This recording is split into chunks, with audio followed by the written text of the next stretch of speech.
1912년 4월 15일 타이타닉은 절대 침몰하지 않는 배라는 위명에도 불구하고 대서양에 가라앉았지. 그날의 사고로 1,500명 이상이 목숨을 잃었고 이 사건은 역사에 남았어. 그런데 만약 타이타닉이 빙산을 피하고 뉴욕에 무사히 도착했다면 어땠을까? 먼저 배경 설명부터 해줄게. 타이타닉호는 1912년 4월 10일 영국 사우샘프턴에서 뉴욕으로 향하는 처녀 항해를 시작했어.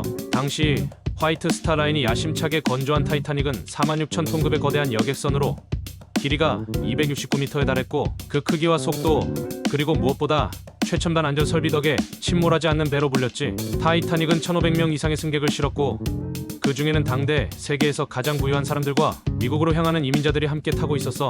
배는 출항한 지 나흘째인 1912년 4월 14일 저녁 대서양의 빙산지대를 지나고 있었지. 이때 승무원들이 빙산을 발견했지만 배의 속도가 너무 빨라 완전히 피하지 못하고 결국 배의 우연히 빙산에 긁히면서 침몰의 운명이 결정된 거야. 타이타닉은 그날 밤 11시 40분경 빙산과 충돌했고 차갑고 검은 대서양 바다에 2시간 40분 만에 가라앉았어. 특히 문제였던 건 구명보트의 수가 승객 수에 한참 미치지 못했다는 점이야. 당시 배에 탑승한 2,224명 중 약 1,500명이 사망했고 그 중에는 수많은 보호, 사업가, 이민자들이 있었지. 그 유명한 존 제이콥 에스터 4세 같은 건물도 이 사건에서 목숨을 잃었어.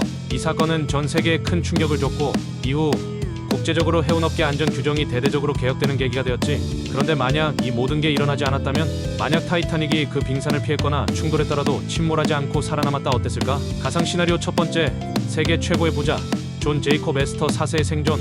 이타닉에는 당시 세계에서 가장 부유한 인물 중 하나인 존 제이콥 에스터 4세가 탑승하고 있었어. 그는 당시 뉴욕 부동산 시장을 이끄던 사업가로 타이타닉 침몰로 목숨을 잃었지. 만약 그가 살아남았다면 뉴욕의 부동산과 금융시장은 어떻게 바뀌었을까? 에스터가 살아있었다면 1920년대 뉴욕에서 진행되었던 수많은 부동산 개발 사업에 더 깊숙이 개입했을 거야.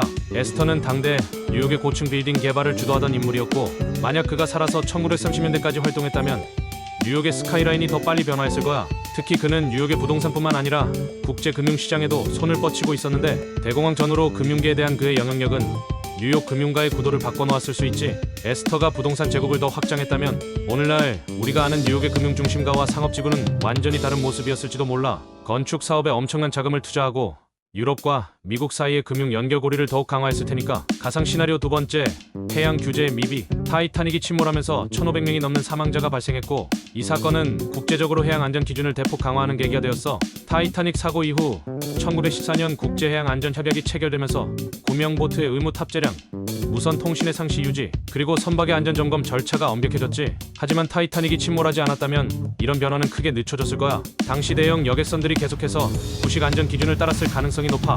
이로 인해 1920년대 이후 또 다른 대형 해양 사고가 줄줄이 발생했을 가능성도 있지. 특히 대서양 횡단 무역과 여객선 산업이 급성장하던 시기에 타이타닉과 같은 규모의 선박 사고가 더 자주 발생했을 수 있어. 안전 규정이 미비한 상황에서 대규모 사망 사고가 한두 건이 아니었을 수도 있지. 가상 시나리오 셋째, 더 많은 이민자의 미국 유입. 타이타닉의 3등석에는 유럽에서 온 이민자들이 다수 타고 있었어. 그들은 대부분 새로운 삶을 찾아 미국으로 향하던 사람들이었지. 타이타닉 침몰 사건은 미국 사회의 이민자에 대한 경각심을 불러일으켰고 이후 미국의 이민 정책은 더욱 엄격해졌어. 그러나 만약 타이타닉이 무사히 뉴욕에 도착했다면 당시 유럽에서 미국으로 향하는 이민자들이 더 많이 유입되었을 가능성이 커. 미국은 1920년대 이민 제한법을 통해 이민자 유입을 크게 제한했는데 타이타닉이 침몰하지 않았다면 이 법안이 그토록 빨리 통과되지 않았을 수도 있어.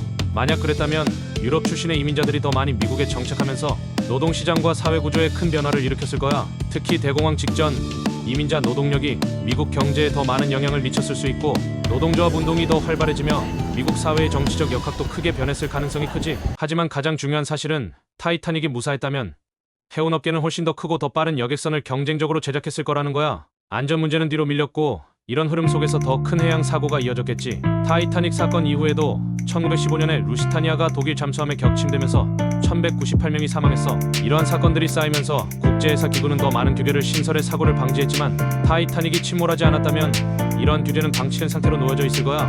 결국 타이타닉이 침몰하지 않았다 하더라도 이윤을 좇는 해운업계의 경쟁은 멈추지 않았을 거야. 크기와 속도에만 집착하며 더 큰 배를 만들려는 욕심은 지속됐을 테고 안전 문제는 계속 외면됐을 가능성이 커. 타이타닉 사건이 없었다고 하더라도 제2의 타이타닉은 불가피하게 등장했을 거야.